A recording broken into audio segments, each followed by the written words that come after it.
All right, here we are on our brand new, to us, 36 acre property. We finally closed on it. I think we've owned it for about 2 weeks now. Haven't had a single drop of time to come down here.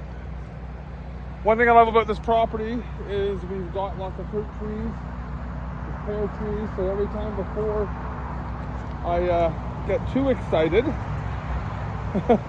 I need to really kind of get out and expand what I'm looking at and make sure I'm not doing anything with it. So there's a whole bunch of figs.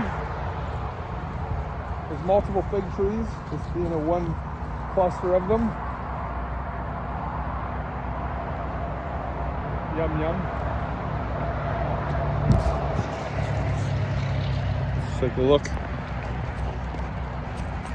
what they look like. I think these are fig trees. Yeah, those are figs. So, oh, they smell good. So, got some figgies. And we got a big area over here that's covered in glass. Unfortunately, I don't want to have to deal with that right now, but we're gonna take out the area, pull it into a pile. I've got some junk here and there.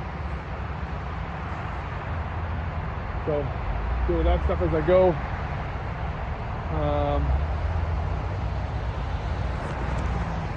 Lots of farms in the neighborhood. So I'm gonna start setting this up and prepping it. Pretty sure I'm just gonna come over here and figure out how to wiggle through that forest. There's a cluster of two. I think it's that cluster. So I'm probably gonna go on a bit of an angle over that way and then come through here. Gonna have to do a little bit of dissecting of those trees. They're right next to the power line.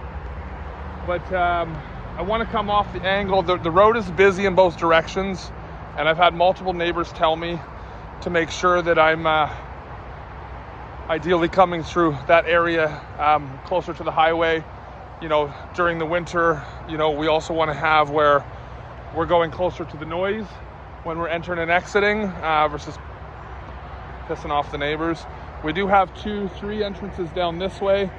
But there's tight road. I'd have to make the entrance too wide. So I think what I'll do is I'll come off on a bit of an angle on the corner, dip down through the ditch, and then come meandering through here. So I'll probably leave this cluster right here, and I'll cut through on an angle right here. It looks like we got some crap in there I got to deal with. So bit by bit, I'll poke through here. But I'm thinking what I'll do is I'll use those tires right there as kind of my marker, and I'll kind of go on a bit of an angle that way straight behind me. And yeah, and then there's a glass area over here, and then there's a creek down over there, so we'll mark out our 100-foot setback. I think on ALR land we can get less of a setback. And then we got an endless amount of Douglas fir on the upper side. Really nice wood. We've got quite a bit of wood in there with, you know, clear 60 feet and the big wood. So joys of having a sawmill, as we'll do some selective logging, open it up. I've got lots of land clearing to do in here. I have no idea where the well is, so that's going to be fun to figure out. Lots of roadways. We've got the 120 ton. This is the 20 ton I bought off a friend for cheap. We got the second one that's at the job. But I just want to start getting a whole bunch of this cleared out. I'll probably clear out close to the highway, or at least have a section cleared out to the highway. And maybe I won't.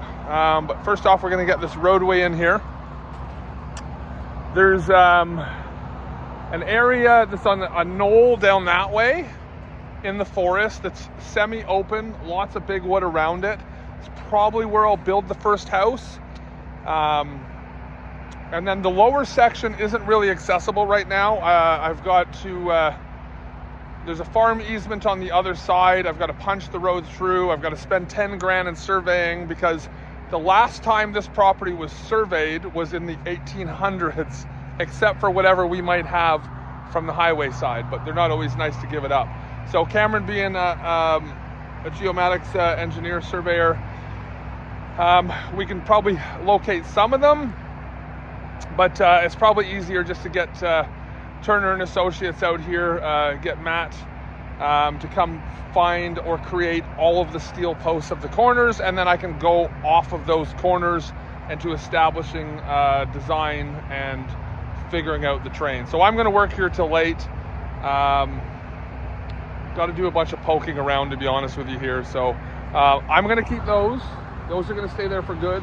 There's some pear trees over there. They're going to stay there for good. I'll work around them. And then there's a pear tree right there. So I'm going to try to work around these as best as I can. So there's the pear tree right there. Let's go take a look, see how it's doing. I think that's the pear tree. But we got lots of clearing to do here. I have no idea what's below the surface. Is that the pear tree? Where's the pear tree? I remember there's a pear tree around here. Is it the pear tree?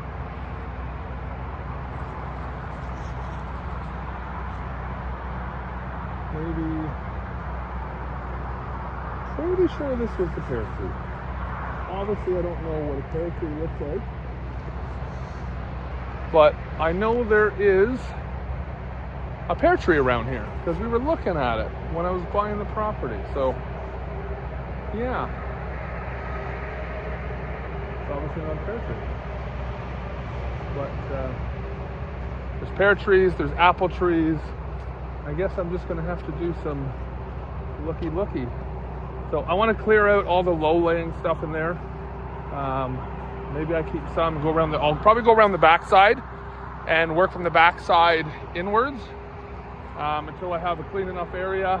I want to keep it as natural as possible until I do any development. I don't just want to bare land strip this place. I do want to make sure that it's kept in as much natural state as possible. There's a lot of this material that looks like it was imported that I kind of want to get rid of because it's kind of crap muck anyways. But, and gosh knows what's under it. I could get in here and discover there's 400 truckloads of crap that was brought in here. So I'm getting rid of it. So definitely not native. That's native. This area in here is definitely not native. So that's step one. Need to figure out a good game plan in here. Lots of companies down this way. It is really noisy at this end. So taking away too much vegetation is going to make it super noisy at the other end. I'm not concerned with the noise. In fact, I could build a house right here and not even care because I'm going to build them out of ICF. I grew up in Toronto, so listening to the noise all the time isn't a problem to me, but it definitely is to some people. It's just starting to rain a little bit, so that's good. So I'm not sure if maybe I'll go along through this ridge line. Maybe I'll come in through the bottom side. Corner's right there. Maybe, I don't know. So there's the double stack, and on that side, yeah, so here we go. I'm gonna go do a bunch of land clearing. Oh, and I definitely want to clean out this area, but just not yet. So we're gonna establish the other way first, and then we'll go from there.